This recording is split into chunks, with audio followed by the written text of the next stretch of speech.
Vamos a, ahora sí, para empezar.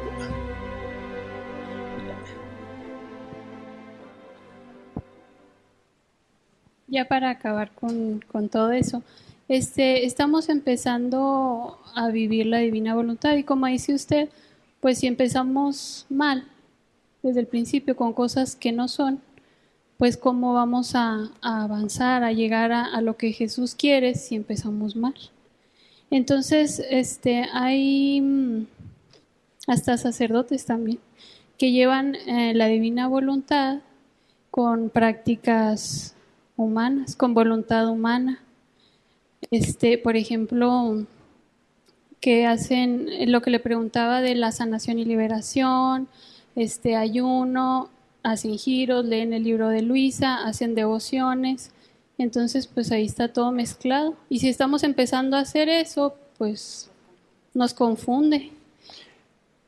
Lo que más odia Satanás, lo que más odia es que un alma llegue a vivir en la divina voluntad. ¿Y por qué lo odia? Porque si estamos hablando de que se repite, se multiplica la vida divina, y la vida divina es la que tiene condenado a Satanás, su condena se le duplica. Y uno dice, ¿qué es eso de que se le duplica? Muy sencillo. ¿Cuál es el infierno de Satanás? ¿Qué estará sufriendo Satanás ahorita en el infierno y todos los condenados? La ausencia de Dios, pero más que eso, que anhelan tener, recuperar lo que perdieron. Anhelan recuperar lo que odian. Anhelan recuperar lo que odian. Ese es el mayor sufrimiento del demonio. Por lo tanto, cada vez que se hace un acto en la divina voluntad, cada vez que ustedes viven en la divina voluntad, cada acto que genera una vida divina no es una repetición de la vida divina, sino es una nueva manifestación de atributos, de gloria, de bienaventuranza, de belleza que Dios tiene en su interior. Dios es infinito, infinito. Nunca se agotará. Siempre tendrá cosas nuevas que sacar, que poner ¿cómo diríamos?, a disposición de todos aquellos que lo aman. Lo que decía San Pablo, ni ojo vio ni oído escuchó lo que Dios tiene preparado para aquellos que lo aman. Bueno, por lo tanto, cada vez que se genera una vida divina, Dios saca de sí mismo cosas que no ha manifestado, bienaventuranzas que no ha manifestado. Por lo tanto, son gozos que el salvado, el cielo va a disfrutar. Son cosas que Satanás está perdiendo cada vez que saca algo nuevo. Es algo más que ya no disfruta. Por eso nos dice Jesús que lo que más odia a Satanás es que un alma llegue a vivir en la divina voluntad. Por lo tanto, va a hacer de todo para que no haya personas que llegan a vivir. El primer ataque que hizo el demonio fue con Luisa, diciéndole no escribas, pero escribió. El segundo ataque, bueno, y ustedes recordarán que en los escritos hay muchas veces que el demonio hace mucha bulla y Luisa hasta se burla de él. Le dice, pobrecitos, me dan lástima que no tienen otra cosa que hacer más que esto. O sea, le está queriendo impedir que escriba. El segundo ataque fue, no publiquen, no publiquen. Y eso todavía ahorita en la actualidad se está dando. Hay grupos, hay personas que dicen que está prohibido leer, que no pueden enterarse de esto, que porque todavía no es la iglesia, no se ha definido, en fin. O sea, todavía quieren hacer eso, pero ya se publicó, ya se lee, así que ya no hay problema. Tercer ataque, no crean, ese ataque ya fue sobre nosotros. No crean, todo esto son patrañas, son herejías, pero resulta que también se está creyendo. El último ataque y el que le está dando resultado es combinen lo anterior con lo nuevo. Jesús nos dice en los escritos, mi voluntad no tolera ni un átomo ni la sombra de actos de voluntad humana. No tolera nada. Todo lo quiere ella. Lo único que quiere de nosotros es el movimiento, el acto, para él poner lo suyo en ese acto. Pero aquí sí le está dando resultado al demonio, porque se está combinando con lo que esta mujercita dijo. Se está combinando con prácticas religiosas buenas, nadie puede decir que son malas. El ayuno, perdonen, pero cuando encuentren en Luisa, en los escritos de Luisa, una indicación de Jesús de que hay que ayunar, bueno, vamos a ayunar, pero se van a cansar de leer porque nunca lo van a encontrar. Cuando haya el punto de decir liberación, que me digan dónde está en el libro de Luisa. Las verdades que Jesús pone en Luisa, o sea, en los escritos, son la cátedra, son las verdaderas enseñanzas del cómo llegar a vivir en la divina voluntad. Por lo tanto, cada vez que alguien les diga que se necesita hacer determinada práctica, por favor, díganle dónde está. Enséñenmelo en el libro de cielo, dónde está. Si no se lo pueden enseñar, por favor, no le hagan caso. No importa quién sea. No importa quién sea. ¿De acuerdo? Dígame. Disculpe, ¿que no Luisa vivió 65 años ayunando con la pura Eucaristía? Sí y no. Sí y no. Y la razón fue otra diferente. Sí, porque durante muchos años vivió nada más de la Eucaristía. Pero si nos tomamos la molestia de leer el libro, veremos que por ahí del libro 12, Luisa de repente le dice a Jesús, oye, yo antes no comía nada y lo poquito que comía lo devolvía. Pero ahora como de más, como de más y no lo vuelvo. Es que soy muy mala, muy mala. Y entonces Jesús le dice, ¿y qué de maldad encuentras en eso? ¿Qué de maldad encuentras? Antes te privaba de las cosas porque eran voluntad tuya. A ti se te antojaba el pastel, no era porque yo quisiera que comieras pastel. A ti se te antojaba tal cosa, era tu voluntad la que lo quería. Pero ahora, si lo tomas, ya no me da celos, porque ahora es mi voluntad que quiere que lo tomes. Y luego, la priva del alimento para enseñarle que solamente Jesús basta para todo. Solamente Jesús basta para todo. Y no es Luisa la única. Ha habido muchas personas, por ejemplo, Martha Robin, no sé si conocen de ella, un alma víctima francesa, que también vivió única y exclusivamente con la Sagrada Eucaristía. Y ha habido más, pero es para demostrar que solamente Jesús es suficiente para vivir. ¿Se acuerdan de Jesús cuando está en el pozo con la samaritana? Cuando llegan los apóstoles, ¿qué le dicen? Mira, trajimos esto para que comas. ¿Qué le dice Jesús? Yo tengo un alimento que ustedes no conocen. ¿Y qué piensan los apóstoles? Como cualquiera de nosotros, alguien le ha de haber traído un sándwich o una hamburguesa. ¿Y qué les dice Jesús? Mi alimento es hacer la voluntad de mi Padre. Ese es el alimento. ¿Qué cosa hace que lo que comemos nos alimente?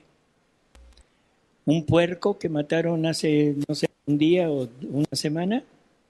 ¿O la voluntad de Dios que pone en esa carne lo necesario para que mantenga mi vida? ¿Qué es? ¿Es el puerco o es Dios? Es Dios. ¿Que a Dios le faltará fuerza para alimentarnos sin el puerco? No. A Dios le faltará fuerza para que tomemos, que nuestros líquidos corporales se mantengan sin el agua.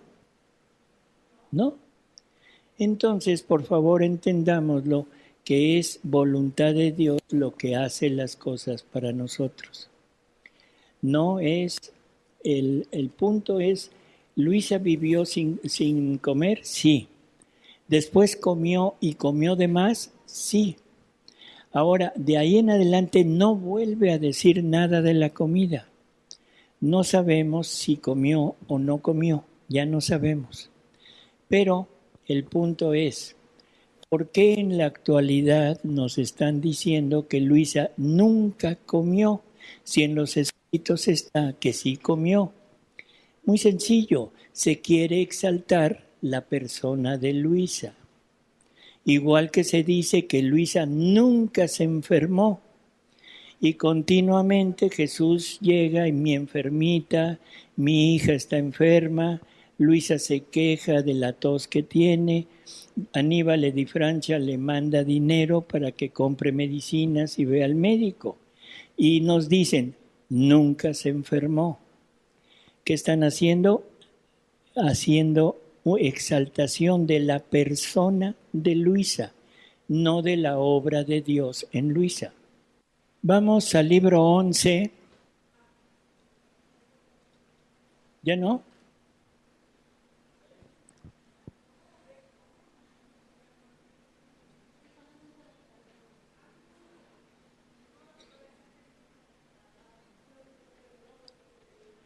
Libro 11, lectura 25. Es de julio 4 de 1912. Entonces Jesús le dice, bueno, está diciendo Luisa, empieza Jesús y dice, hija mía, ¿qué tienes? ¿Quieres perder el tiempo?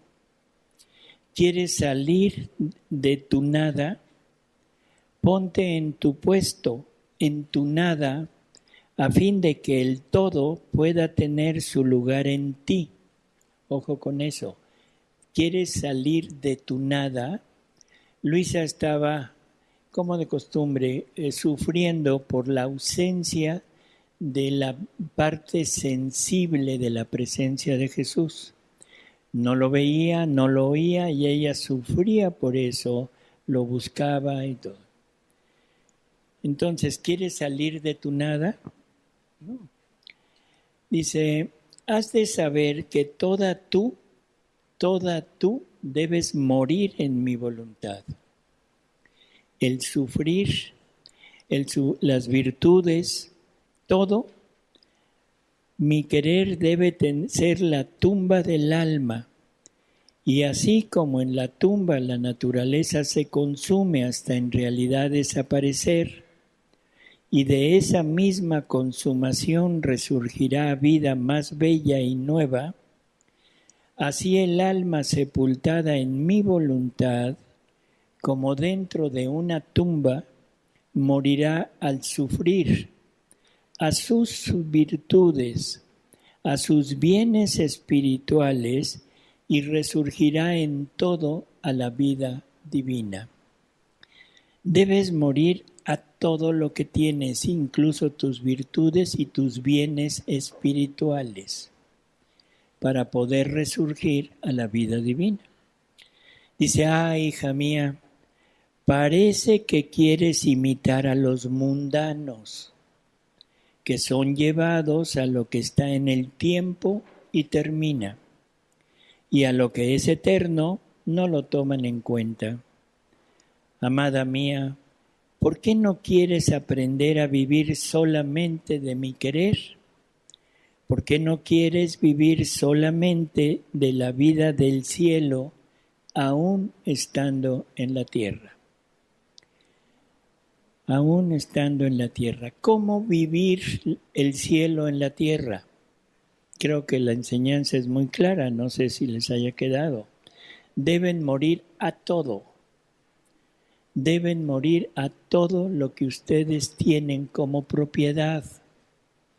Deben morir incluso a sus virtudes, a sus dones. Todos aquellos que han recibido dones del Espíritu Santo han recibido cosas grandes, bellas, sí, pero son algo que se les ha dado como pertenencia de su voluntad, porque tanto las virtudes como los dones son medallitas que les han ido colgando en su voluntad. Ya eres obediente, ya eres sumiso, ya eres sencillo, ya eres humilde, ya tienes el don de lenguas, ya tienes el don de discernimiento, ya tienes 1000 cosas. Pero eso es de tu voluntad. Eso es de tu voluntad. Por lo tanto, tienes que renunciar a eso porque debes llegar a tu nada, a no tener nada de lo que es tuyo. Y ahora, en vez de dones y en vez de virtudes, vas a tener santidad divina y vas a tener no dones, sino al dador. Ahora lo tienes todo, al dador, al que da, al Espíritu Santo. En vez de que el Espíritu Santo dé un don, ahora me quito el don para que el dador entre en mí y como parte de mi vida. Por eso decía yo hace unos momentos que ponemos la vista en lo que vamos a perder o en lo que vamos a dejar y no nos fijamos en lo que vamos a recibir. Nunca vuelvan a pensar en lo que van a perder. Piensen en lo que Dios les quiere dar. Entonces, ¿por qué no quieres vivir solamente de la vida del cielo, aún estando en la tierra? Mi querer, ya sabemos lo que es el querer, mi acto único, mi acto único es el amor, lo que no muere jamás. Así que para ti el sepulcro debe ser mi voluntad. La lápida que te debe encerrar, lapidar sin darte la esperanza de salir, es el amor. Y además, cada pensamiento que se refiere a sí mismo, aún sobre las mismas virtudes, es siempre un ganar para sí mismo y huir de la vida divina. En cambio, si el alma piensa solo en mí, me ve solo a mí, toma en ella la vida divina y tomando la vida divina huye la humana y toma todos los bienes posibles. ¿Nos hemos entendido? ¿Nos hemos entendido?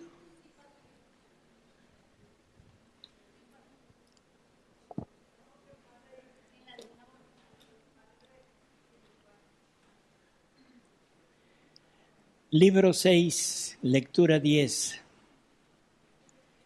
Diciembre 10 de 1903. Dice: hija mía, cada vez que el alma me busca, recibe una tinta, un lineamiento divino, y otras tantas veces renace en mí y yo renazco en ella. Mientras esto decía, estaba pensando en lo que había dicho, casi maravillándome y diciendo: Señor, ¿qué dices? Y él ha agregado: oh, si supieras la gloria, el gusto que siente todo el cielo al recibir esta nota de la tierra, de un alma que busca siempre a Dios, toda conforme a la nota de ellos. ¿Qué cosa es la vida de los bienaventurados? Le pregunta Jesús. ¿Qué cosa es la vida de los bienaventurados? ¿Quién la forma? Este renacer continuamente en Dios y Dios en ellos. Esto es lo que es la vida de los bienaventurados. Estar continuamente renaciendo en Dios y Dios en ellos. Es un continuo estar viviendo a Dios y Dios viviendo lo suyo en la criatura. Esa es la vida de los bienaventurados. Eso es lo que estamos queriendo aprender del cómo se vive el cielo en la tierra.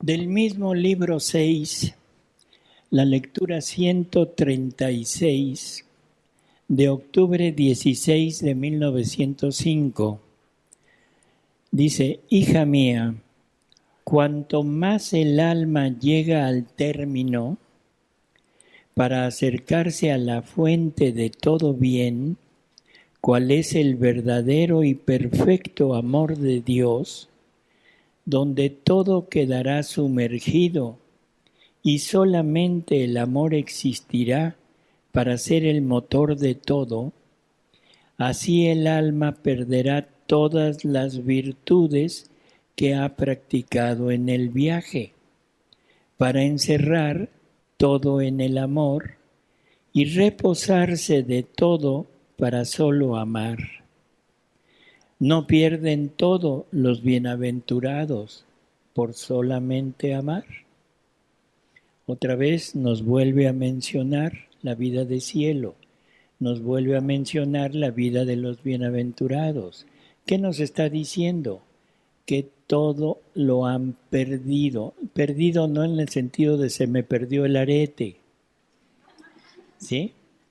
Sino que lo han perdido por voluntad, lo han perdido porque quisieron despojarse de eso para quedarse única y exclusivamente con el amor de Dios, ya no con el amor de lo creado, ya no con el amor representado allá afuera, sino con el amor de Dios.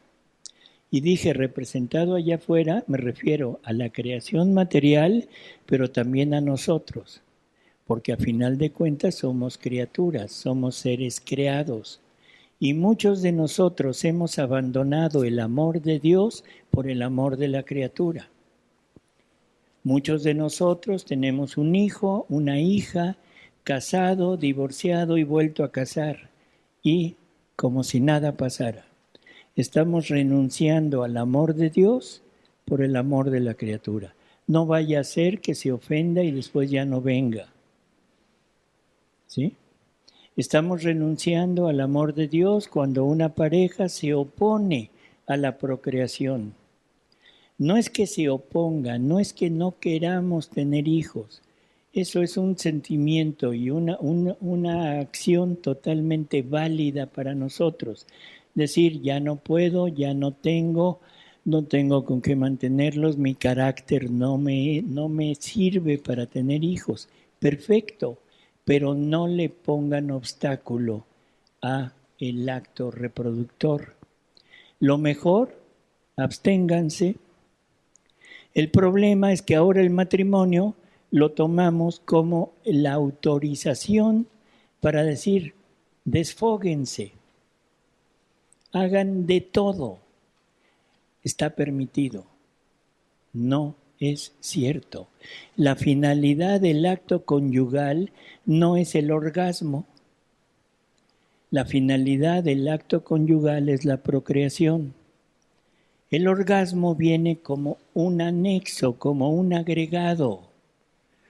Y nosotros le cambiamos la palabra a Dios y ahora la finalidad es el orgasmo y la procreación ya lo convertimos en accidente.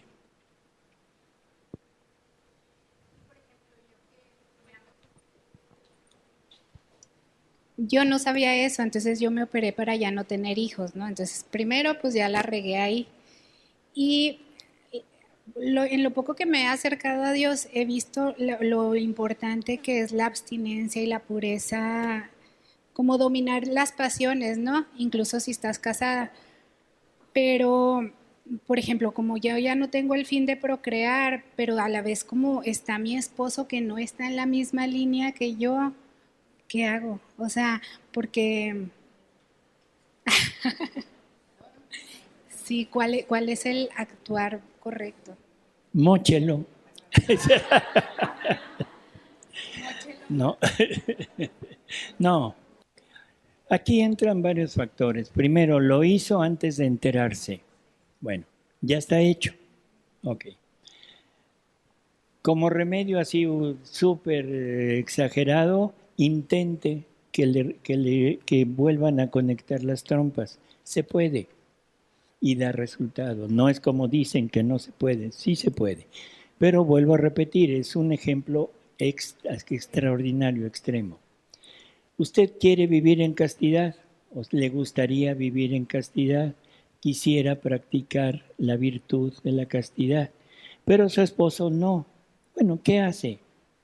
Simplemente, Señor, tú sabes lo que yo quiero, pero sabes que este que está aquí junto no quiere. Se me va de... Ah, sí es eso, que se deprima, no hay problema. No, o sea, él no quiere, él no está de acuerdo con eso, ¿sí? Entonces, recordemos que en el sacramento usted ya no se pertenece, ni él se pertenece a él, sino es una pertenencia mutua. Entonces, por la fuerza del sacramento y por tratar de evitar males mayores para los hijos, para usted o para él, si recurre al adulterio, entonces usted accede. Pero ese acto de acceder lo puede tomar como un ofrecimiento de un acto de sufrimiento para ofrecérselo a él. Y decirle, Señor, tú sabes que no quiero, pero que sea en serio, ¿eh? No decir, tú sabes que no quiero, pero vente, viejo. O sea, que sea en serio lo que estamos diciendo. Y entonces lo puedo ofrecer como un sacrificio que él aceptará, ¿sí? Y no hay problema. Pero siempre tratando de llevarlo a él también, poco a poco, sin obligarlo, ¿sí? Para que entienda. Bueno.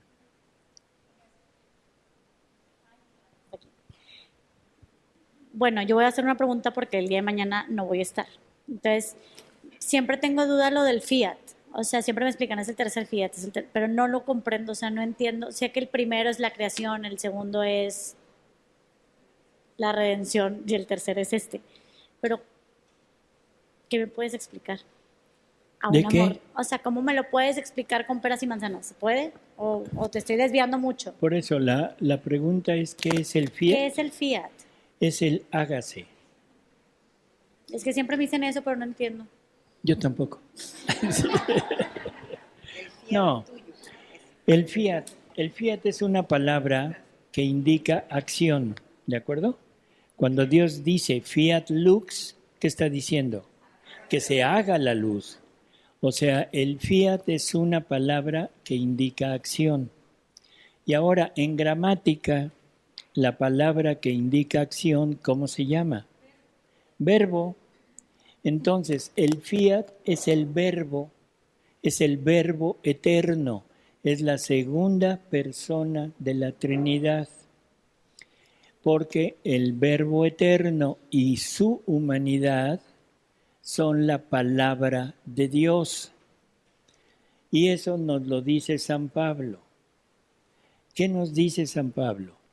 Dice, todo fue creado por Él, refiriéndose a Jesús, por Él, para Él y en Él. Todo fue creado por, para y en Él. Y sin embargo nos dicen que Dios es creador. Entonces, que el Padre es el creador. Ahora yo pregunto, ¿cuál de los dos? ¿Cuál?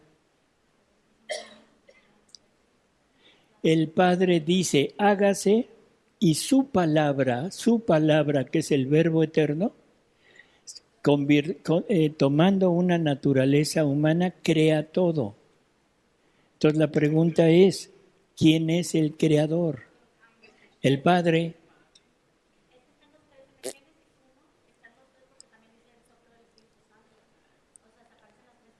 Sí, pero ahorita estamos hablando del fiat. Por eso no... O sea, el verbo, la palabra de Dios, es la que lleva a cabo lo que Dios quiere. Y esa palabra de Dios es el verbo. Y ese verbo es el fiat, el hágase. Entonces, ¿qué es el fiat? El verbo eterno. Para nosotros, criaturas, es el verbo, sí, pero humanado. O sea, el verbo en su naturaleza humana.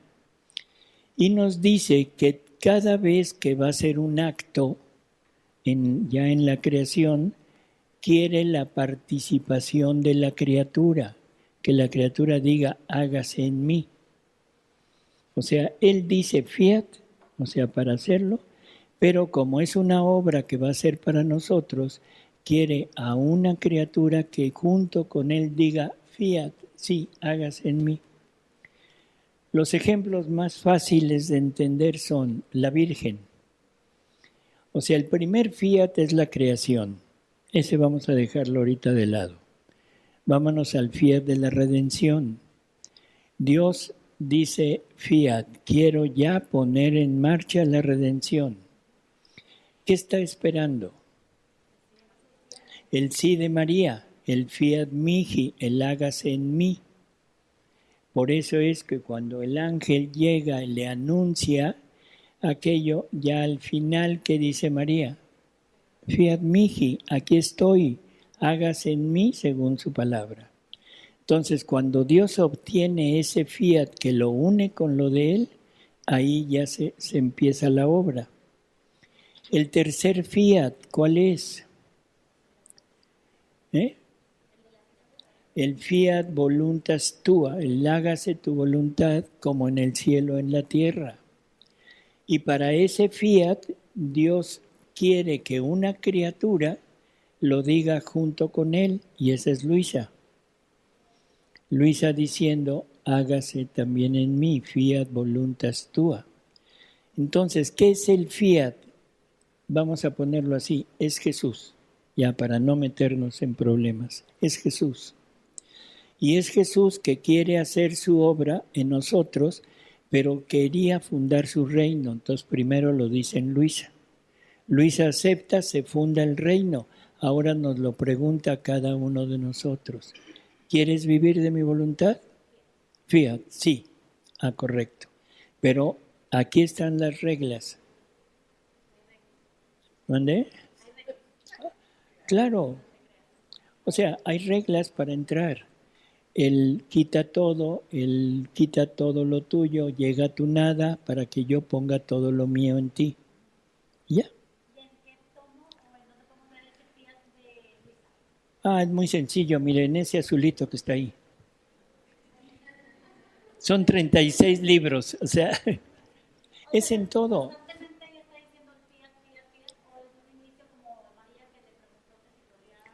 Para fundar su reino, sí. Pero después Luisa tiene que estar diciendo continuamente sí, sí, sí. No diciendo con la palabra, por favor, sino con la actitud. O sea, yo digo ahorita, sí, yo quiero el reino. Ah, bueno, pero tengo que ir cumpliendo lo que él dice. Cada vez que lo cumplo, estoy en un momento dado diciendo fiat. Fiat y robarle a alguien. ¿Cómo? Yo no puedo decir fiat y robarle a alguien, o yo no puedo decir fiat y estar viviendo, como dijo usted ahorita, el ejemplo de estar viviendo en Amaciato, en unión libre, pues. O un ejemplo más sencillo, yo no puedo decir fiat y no hacer lo que sé que me toca hacer en el estado que yo elegí estar, ¿verdad? Es algo así. O sea, sí hay que estar en gracia, pero pues sí, estar en gracia es lo que le agrada a Dios. Ok. Aquí ahí me queda una duda, en la segunda, donde, bueno, la primero es el verbo eterno, la segunda es el verbo humanado, y donde dice, hágase en mí, o sea, Dios necesita para hacer el fiat, o sea, Dios hace la invitación y necesita de nosotros, pero nosotros debemos de ser o sea, participar con Él, decir, yo sí quiero hacer equipo contigo en mi vida. Es eso, o sea, Dios no puede hacer el fiat, no podemos decir fiat si no estamos en comunión o en participación o en una, pues sí, unidos a Él, ¿verdad? Él necesita nuestra aprobación para nosotros poder vivir así.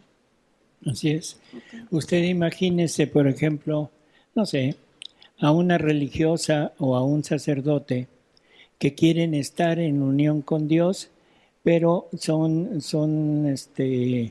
sacerdote tiene esposa o tiene concubina y la religiosa tiene sus amantes.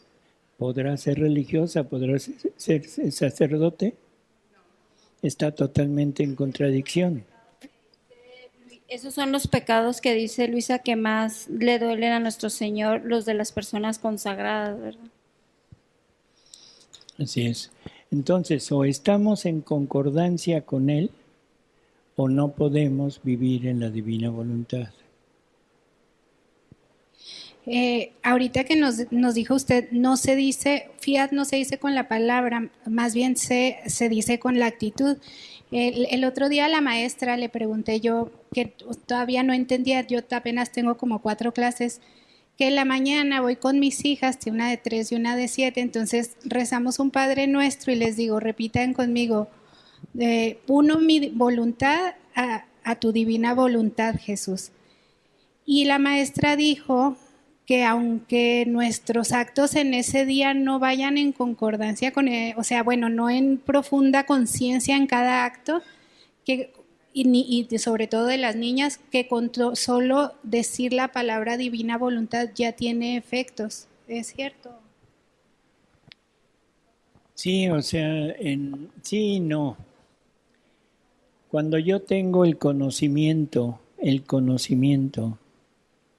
cuando tengo la disposición de hacerlo, cuando estoy plenamente convencido que es lo que quiero hacer, ahí existe ese acto preventivo que ya les han de haber hablado, que el acto preventivo es ponerme en la actitud de decirle, Señor, todos mis actos de este día los quiero poner en tu voluntad. O sea, es esa unión por anticipado de todos mis actos. Ahí se está llevando a cabo y aunque no lo recuerde, aunque no tenga la atención fija en eso, pero no he hecho nada que me saque, estoy viviendo en concordancia. Como se trata de una vivencia entre la criatura y Jesús, o sea, unidos, entonces cuando la criatura se acuerda o se da cuenta que no lo ha tenido presente, en ese momento está el acto actual, que el acto actual no es más que una renovación del acto preventivo, renovación. Es decir, Señor, se me pasó, se me olvidó, me distraje, no voluntariamente, sino por las acciones del día. Entonces quiero fundirme nuevamente en tu voluntad y seguir. Y entonces Jesús le va a decir, no te apures, a ti se te olvidó, pero a mí no. yo seguí actuando, entonces yo te doy lo que hice yo, te lo doy para que lo tengas como tuyo y síguele. Pero eso es si no lo hice a propósito. Si lo hice a propósito, o sea, ¿qué es hacerlo a propósito? Pecar. Si ya cometí un pecado, del que sea, desde los veniales, pero estoy prácticamente en contra ya de la voluntad de Dios, ahí ya me salí. Las niñas están aprendiendo, mujercita, o sea, ellas poco a poquito. No sea exigente. El acto de ofrecimiento, yo pienso que es algo parecido, más lo que dijo usted de que no lo hacemos con propósito. En el acto de ofrecimiento ofrecemos a Jesús las horas que vamos a meditar, pero también le ofrecemos las horas que desearíamos meditar y no podemos por nuestras obligaciones, y Jesús no lo está tomando en cuenta.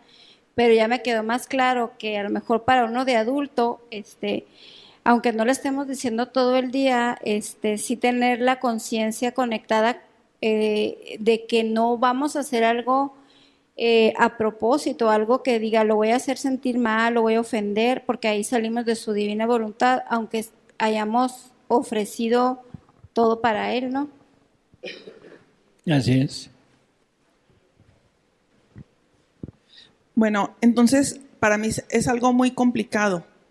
¿Qué es vivir en la voluntad divina? Porque para mí toda mi vida es mundana.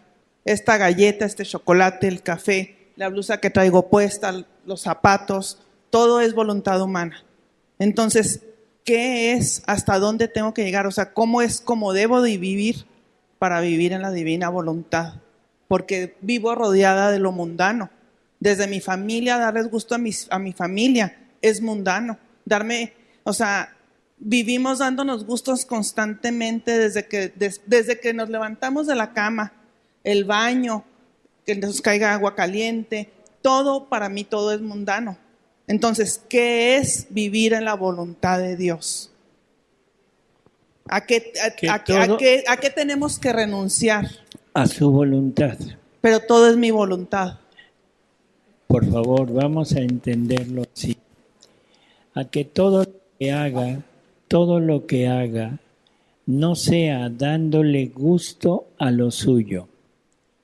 Ejemplo, ¿usted trabaja?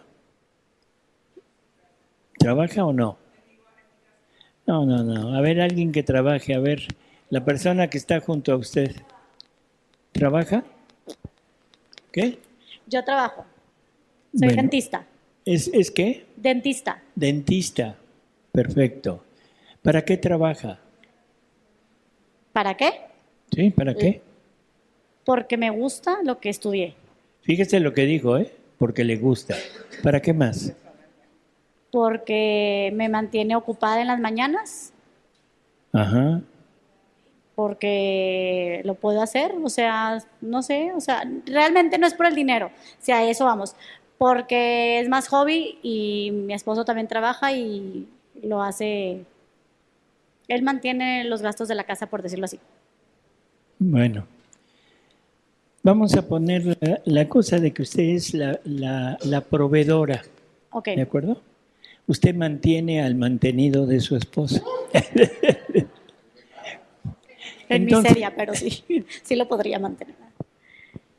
Todo lo hace por cosas de su voluntad, porque le gusta, porque le sobra tiempo, porque tiene que hacer determinadas cosas.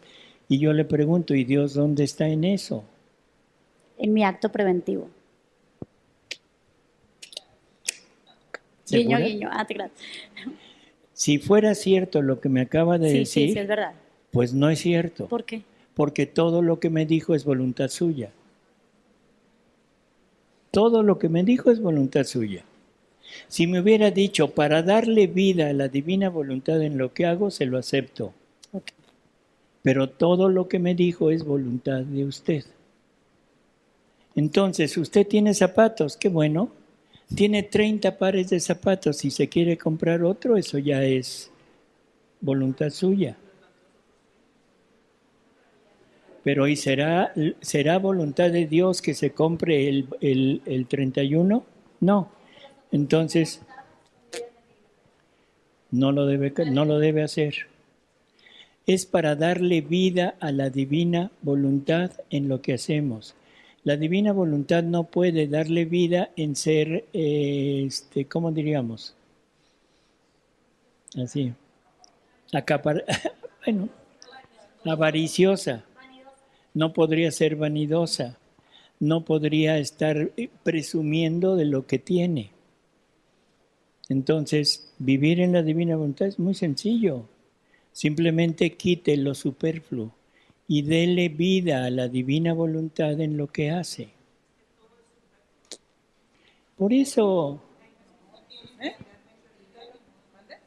Levanten la mano, por favor, para poder controlar esto, ¿sí? No. A ver.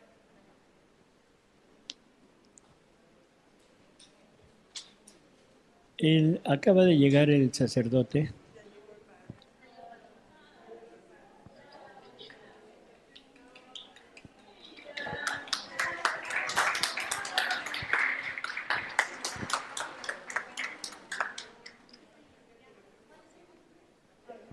Entonces, hay algo que es también que nos puede ayudar.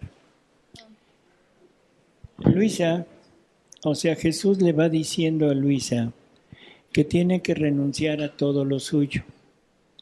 Pero hay una lectura que es muy clarificadora, donde dice, mira, antes yo era celoso de lo que hacías, era celoso de tu vida mundana, era celoso de tu actividad de dentista, era celoso de todo lo que hacían porque es voluntad de ustedes. Sale de su voluntad. Por eso es que Él va quitando esas cosas, va oponiéndose a esas cosas y en ocasiones nos llega a frustrar lo que estamos queriendo hacer. Pero una vez que hemos aceptado la voluntad de Dios en nuestra vida, una vez que hemos dicho sí y que todo lo hacemos porque Él así lo quiere, en ese momento dice, ahí ya no me dan celos lo que ustedes hacen, porque ahora yo mismo los voy empujando a decir, tomen este placer, tomen este gusto, hagan esto, hagan lo otro, porque ya sé que no es voluntad de ustedes, ahora sé que lo hacen porque es voluntad mía. Y entonces ya no le da celos lo que la criatura está haciendo. O sea, Dios no es opresivo, Dios no es un tirano. Dios lo que quiere es que siempre le demos a Él el primer lugar en nuestra vida. Y nuestra vida debe ser acorde a la voluntad de Él. O sea, no sé, yo no le veo dificultad a eso. Entonces, simplemente decir, Señor, esto es porque es tu voluntad que yo lo haga. Esto lo voy a hacer porque esto es lo que tú quieres que yo haga. Bueno, entonces vamos a misa.